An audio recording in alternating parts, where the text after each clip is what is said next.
Hello all, welcome to import export by mister Ansari. तो मेरी एक वीडियो थी बिल ऑफ लेडिंग की टाइप्स, मैंने उस पर डिफाइन किए थे कितने टाइप्स की बिल ऑफ लेडिंग है।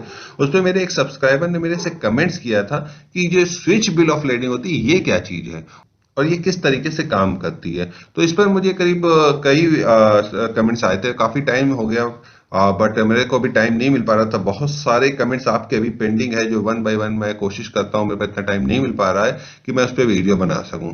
खैर, तो आज मैं बात करूंगा कि ये किस तरीके से बिल ऑफ लेडिंग स्विच होती है और साथ ही मैं आपको इनवॉइस भी बताऊंगा और क्यों किया जाता है, किस तरीके से ये वर्क करती है, क्या प्रोसेस है, क्या खर्चा लगता है, सारी चीजों को डिटेल से समझेंगे। मैं कोशिश करूंगा ज्यादा से ज्यादा चीज आपको इसके बारे में समझाने की। तो चलते हैं अपनी पहली स्लाइड पर।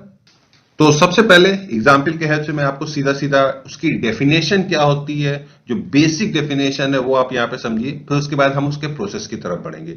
जैसा कि मैं हमेशा कहता हूं, कोई भी चीज आप करने से पहले जो उसके बेसिक है उसको समझिए, उसके बेसिक किस तरीके से काम करती है, तब एडवांस लेवल की तरफ जाओगे तो बहुत अच्छे से आपको चीजें समझ में आएगी।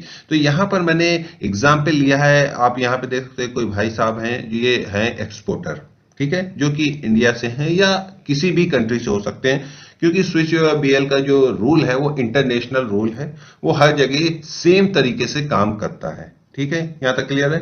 ओके। तो ये सपोज कर लीजिए, अगर आप एक्सपोर्टर हो, आप यहां पे सपोज कर लीजिएगा, ये भाई साहब जर्मनी में मैंने यहाँ पे फ्लैग दिया है, तो आप अगर इंपोर्टर है तो आप अपने आप को ये समझ लीजिएगा। और यहां पर एक और है, मैन्युफैक्चरर की यहाँ पे बात कर रहे हैं, तो अगर आप मैन्युफैक्चरर हैं तो आप यहाँ पे भी अपने आप को रख सकते हो। अब देखिए, ये जो भाई साहब हैं, ये जो मैन्युफैक्चरर हैं, इनको बेचना है ये कैप। ये डील करते हैं किससे? ये जर्मनी के भाई साहब हैं, इनको चाहिए ये कैप खरीदना है, करीब 100 पीस है, 500 पीस है, जो भी है। एग्जाम्पल के तौर पर ये $10,000 का माल है, ठीक है, $10,000 का माल है। ये माल ये एक्सपोर्ट करेंगे इनसे और इनसे पैसा लेंगे।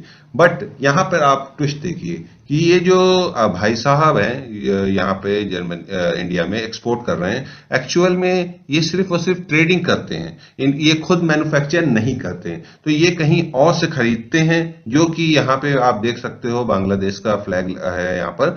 तो ये जो मैन्युफैक्चर है इनसे खरीदेगा, कितने में खरीदेगा? $5,000 का। कितने में खरीदेगा? $5,000 का, और इसको बेचेगा $10,000 का। तो मतलब बेचने वाला ये है, लेकिन बीच में ये बंदा है और खरीदने वाला यहां पर हो गया। क्लियर है? ओके, एकदम सिंपल तरीके से स्लो स्लो चल रहा हूं तो जिससे आप बेहतर समझ सको।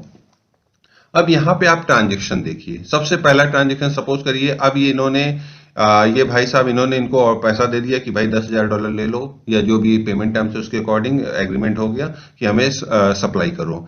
इन्होंने इनको पेमेंट कर दिया, $5,000 इनको दे दिया, कहा कि सामान भेजो। यहाँ आप सिंपल सा प्रोसेस समझो, जो बेचता है वो पहले खरीदेगा। तो ये इनसे खरीदा, खरीदने के बाद ये क्या करें, वो इसको इंडिया भेजें। ये इंडिया आ गया, इंडिया आने के बाद इन्होंने इनवॉइस और बीएल पे इनको सेल कर दिया।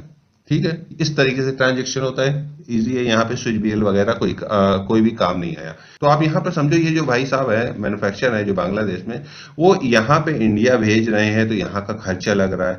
इंडिया में आ रहा है, किसी कंट्री में जा रहा है, तो उसके बीच की जो ट्रांजिट कॉस्ट है वो तो लगेगा ही लगेगा ना। और उसके बाद वहां आएगा, उतरेगा, नए कंटेनर में जाएगा या री एक्सपोर्ट होगा, तो अलग चैप्टर है। पर आप ओवरऑल देखोगे तो खर्चे लग रहे हैं कि नहीं लग रहे? अगर ये बंदा जो एक्सपोर्टर है वो इनसे कहे कि आप जो मैन्युफैक्चरर हो डायरेक्टली ये माल भेज दो इनको, किनको? इनको, हमारे पास ना भेजो, पेमेंट हम कर रहे हैं लेकिन भेज आप यहाँ पे दो। तो यहाँ पे परेशानी क्या आ रही है? कोई दिक्कत नहीं ना, जो मैन्युफैक्चर क्या वो चाहे इनके पास भेजना था तो इनके पास भेज देगा। पर बीच में कौन है? ये एक्सपोर्टर। और ये कितने का खरीद रहा है? 5,000 का खरीद रहा है। और इस ये नहीं चाहता कि हम कितने का खरीद रहे हैं कि ये जो बायर है उनको बता दें। और दूसरी चीज ये भी नहीं बताना चाहता कि हम फला जगह से खरीद रहे हैं। तो कल को क्या करेगा, जब इसको डायरेक्टली ये भेज देगा तो ये इसकी जो डिटेल है मैन्युफैक्चर की वो इसके पास आ जाएगी, वो डायरेक्ट ऑर्डर इससे दे देगा। इसका काम कहाँ गया? तो ये तो बेचारा कट गया ना। तो ये तो मेन पार्टी हो गई, क्योंकि यही जो है बायर ढूंढ रहा है, जो बायर ढूंढेगा वही मेन है। ठीक है, अब यहां पे ये क्या कर सकते हैं कि ऐसा है, आप डिस्पैच तो करो, डिस्पैच करने के बाद जो डॉक्यूमेंट्स है जिसे कहेंगे स्विच बीएल, यानी कि एक डॉक्यूमेंट है जो बीएल होगा उसको बदल दिया जाएगा, स्विच करके नया बीएल दिया जाएगा। और जो इनवॉइस है वो भी स्विच कर दिया जाएगा, मतलब यहां से सामान उठा इनके इनवॉइस पे और उसके बाद पहुंचा इनके इनवॉइस पे। अब ये कैसे प्रोसेस होगा वो मैं आगे आपको समझाऊंगा।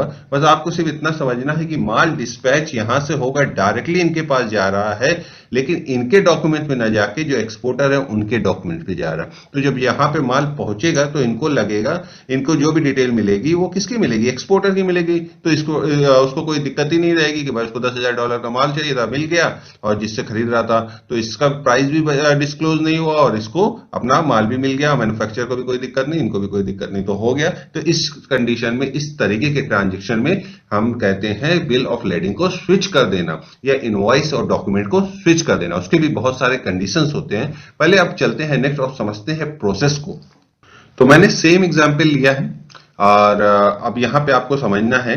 देखिए, ये स्विच बीएल का काम अगर आप एक्सपोर्ट इंपोर्ट करते हो तो आपको स्विच बीएल करना ही पड़ेगा, आप मर्चेंट ट्रेड करना ही पड़ेगा। इसका जो मैंने आपको पिछले स्लाइड में बताया, इसी को कहते हैं इंडिया में merchant trade transaction under RBI. Same transaction को, यानी सामान यहां नहीं आया, वहीं से डिस्पैच होकर दूसरे पार्टी के पास चला गया, इसको कहते हैं मर्चेंट ट्रेड ट्रांजेक्शन। ठीक है, अब यहां पे प्रोसेस करिए, क्योंकि अगर आप इंपोर्ट एक्सपोर्ट कर रहे हो तो आपको ये काम करना ही पड़ेगा, तभी आप ट्रेडर हो, तभी आप आगे जाके और भी ज्यादा सक्सेस हो पाओगे। ठीक है, अब सबसे पहला प्रोसेस हम यहां से किया। देखिए, ये भाई साहब जो थे, क्या नाम है, बायर थे, ये एक्सपोर्टर हो गए। इन्होंने इनको पैसा दे दिया, पहला पॉइंट, पैसा इनको मिल गया। अब इनको क्या करना है, सामान पहुंचाना है। इसने उठा के पेमेंट इनको दे दिया, भैया लो इतना पैसा ले लो, जो भी $5,000 है, और सामान जो है फला फला जगह डिस्पैच होगा, वो सारा चीज परचेज ऑर्डर में दे देगा, उसके हिसाब से हो जाएगा। ठीक है, इसको डिटेल देने की जरूरत नहीं है, खाली परचेज ऑर्डर दे देगा।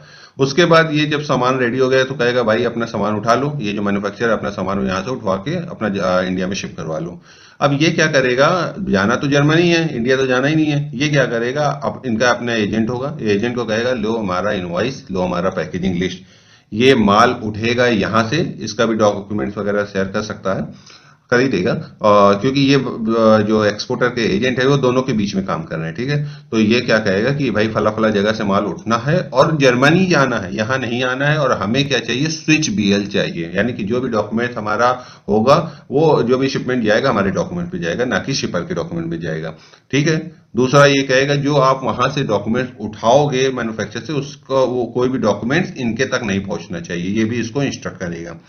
उसके बाद क्या होता है, चौथा पॉइंट क्या होगा, ठीक है, ये इनको सारी डिटेल मिल गई है, और इनके पास जाएगा, वहां से माल उठा लेगा। ये भी इनको इंस्ट्रक्टर देगा, ये हमारा फॉरवर्डर है, इसको माल हैंड ओवर कर दो। यहां से माल उठाया, वहां पे आपको क्या होगा, एक बीएल वगैरह वहां पे भी जनरेट होगा, यहां से सामान आ गया। मैंने इसके पीछे एक आपको वीडियो बनाई थी एफसीआर के लिए भी, उस पर आप जाके देख सकते हो, उस पर भी उठा लेते हैं माल। खैर, तो यहां से इन्होंने क्या हुआ, इनको हैंड ओवर कर दिया, एक नया एक बीएल जनरेट हो गया। एक्सवर्स की के यहाँ पे हो सकता है, वो भी हो सकता है, दोनों के केस में सेम होता है। अब सपोज करिए सामान यहां से निकल के इनके वेयर हाउस में आ गया फॉरवर्डर के, या डायरेक्टली वेसल पे भी भेज सकते हैं, या आसपास कहीं पे, क्योंकि एलसीएल शिपमेंट हो या एफसीएल शिपमेंट हो, पहले उसको स्टफिंग वगैरह की जाती है। एलसीएल का यहाँ पे केस में ले रहा हूँ। ठीक है, अब सपोज करिए माल इनके पास आ गया, अभी इसको भेजना है जर्मनी, और डॉक्यूमेंट क्या है, चेंज करना है। पर अभी जो इन्होंने यहां से उठाया था, ये एजेंट ने, ये इनके डॉक्यूमेंट पे उठाया, तो इनकी इनवॉइस होगी $5,000 की, इनके नाम से बीएल होगी, शिपर यानी एक्सपोर्टर ये होंगे, ना कि ये होंगे, और ये यहाँ पे इंपोर्टर, ये कंसाइनी रहे होंगे। अब यहां पर क्या करेगा, ये जो भाई साहब है एक्सपोर्टर, वो वेसल के पास जाएगा, यानी शिपिंग लाइन के पास, क्योंकि बीएल जनरेट का जो कंफर्मेशन होता है, जो बीएल का ओरिजिनल फॉर्मेट होगा, वो इनके पास होगा, वही फाइनल करेंगे। ठीक है, तो वो क्या करेंगे, इनसे एक बीएल लेंगे, इनसे एक बीएल लेंगे और इनसे कहेंगे कि आप उस बीएल को, जो पूरा इनकी बीएल है, आप सरेंडर कर दो। सरेंडर का बीएल पे मैंने आपको बताया, सरेंडर कर दिया, यानी कि अब इनको कोई प्रॉब्लम नहीं ना, इन्होंने बीएल को एक तरीके से सरेंडर कर दिया, अब इनका काम खत्म। ठीक है, अब इनका बीएल से इनको पैसा उससे जो लेना था ले लेते हैं, उधार पे रहता तो भी कर देते हैं। अब ये जो ओरिजिनल बीएल है, जो सरेंडर की हुई बीएल है, ये लेके जाएंगे शिपिंग लाइन में जमा कर देंगे, और इनसे कहेंगे कि एक पूरा बना के फॉर्मेट में खुद देंगे, अब इस बीएल के अगेंस्ट में जाएगा। तो जब सरेंडर वाली वेसल लाइन को मिल जाती है तो वो एक नए बीएल के लिए ओके कर देता है। वहां पर ये इनके इनवॉइस उसके अकॉर्डिंग बनाएगा, जो कि इन्होंने शेयर किया है, यहाँ पे ये वाला इनवॉइस है, वो इनको दे देगा, और वही डॉक्यूमेंट नए बीएल के साथ, वो शिपमेंट जो है नए इनवॉइस के साथ, जो कि इंडिया वाले एक्सपोर्टर है, इनके पास पहुंच जाएगा। तो इस तरीके से क्या हो गया, यहाँ पे सारे डॉक्यूमेंट आप देखोगे सारे चेंज हो गए। उसके बाद ये क्या करेगा, एक कॉपी इनको भी शेयर कर देगा, ओरिजिनल चाहिए तो ओरिजिनल इनको दे देगा। पूरी तरीके से इनका जो भी परचेस प्राइस थी, जो कि इन्होंने खरीदा था, वो इनके तक नहीं पहुंच पाया और इनका जो माल भी वहां तक पहुंच गया और जो बीच का ट्रांसपोर्ट कॉस्ट भी बच गया। तो इसलिए बहुत ही इंपॉर्टेंट हो जाता है, हमें मर्चेंट ट्रेड करना पड़ता है। और आप कहीं से भी खरीद के आप कहीं पे भी अपना बेच सकते हो, कोई दिक्कत नहीं ना, बहुत ही इजीली हो जाता है। आपको कोई क्वेरी होती है आप मेरे से कमेंट्स कर सकते हो, उसके बाद इजीली आप हेल्प ले लेना, किसी से भी ले लेना, मेरे से ले लेना, और स्विच बीएल वगैरह पे आप जा सकते हो, इजीली उसे कर सकते हो। अभी चलते हैं, देखते हैं मेरे को जो हुआ था उस पर कॉस्ट कितना लगा था, वो भी आपको मैं दिखा देता हूँ यहाँ पर। तो अभी अब कॉस्ट की बात करेंगे, तो जो मेरा शिपमेंट था, एक्चुअली हमारे तो स्विच बीएल बहुत सारे होते ही रहते हैं, पर प्रॉब्लम क्या होता है ना कि जो एक्सवर्स कॉस्ट होता है उसी में स्विच बीएल के जो चार्जेस होते हैं वो जोड़ देते हैं। उतना ज्यादा फ्रेट फॉरवर्डर होंगे या कोई भी एजेंट होगा, उतना ज्यादा हमें डिटेल पे जाने नहीं होता, क्योंकि हमारे बहुत हाई वैल्यू शिपमेंट होते हैं। पर यहाँ पर एग्जाम्पल के लिए एक मैंने आपको दिखा दिया जो कि अलग से हुआ था। ये एलसीएस शिपमेंट था हमारा, जो कि 1440 किलो का था, और उसका जो क्यूबिक मीटर था वो जो उन्होंने चार्ज किया था 12.50 उन्होंने चार्ज किया था। और नंबर ऑफ पैकेट 3 पैलेट थे, वुडन पैलेट थे। ये निकला था कोरिया से और जाना था डेस्टिनेशन यानी चेन्नई तक। अब यहाँ पर अब चीज को एक चीज और समझना है, ठीक है। यहाँ पे स्विच बीएल क्या हो गया कि जो हमारा जो एंटिटी थी, यानी कि जो हमारी कंपनी थी, वो एक सिंगापुर में भी, आप कहीं भी युगांडा में भी ऑफिस खोल दो, कोई दिक्कत नहीं ना। तो अब क्या होता है, कहीं से भी आप उठाओ कहीं भी बेचो, यही हाल है, ठीक है। वो तो सिंगापुर की एंटिटी थी तो वो इंडिया में भेजना था, वहां से उठाना था। सिंगापुर की जो एंटिटी थी वो बीच में थी। अब यहाँ पर आपको कॉस्ट को समझना है, $120। ये देख सकते हो, मैंने स्क्रीनशॉट लगाया, स्विच बीएल कॉस्ट उन्होंने अलग से दिखाया है, और ये 120 है। अब ये 120 कैसे इन्होंने लिया, ये भी सोचने की बात है। देखिए, डिपेंड करता है, मैंने आपको क्या क्या प्रोसीजर सेम होगा, लेकिन जो कंट्री होगी उसके ऊपर डिपेंड करता है। वहां पर जो स्विच बीएल होगा, वहां पे जो एजेंट होगा, उनके अलग अलग कॉस्ट होते हैं। जो शिपिंग लाइन होते हैं उनके नए बीएल जनरेट करने के कुछ कॉस्ट होते हैं, वो सब कुछ अलग अलग हो जाते हैं। पर अगर देखा जाए तो मेरा जो एक्सपीरियंस रहा है एलसीआई शिपमेंट में, 200 यूएसडी से ज्यादा नहीं गया है। कभी कभी 80 यूएसडी भी गया है कुछ शिपमेंट में, कभी कभी 90 भी गया है, इसमें 120 गया है।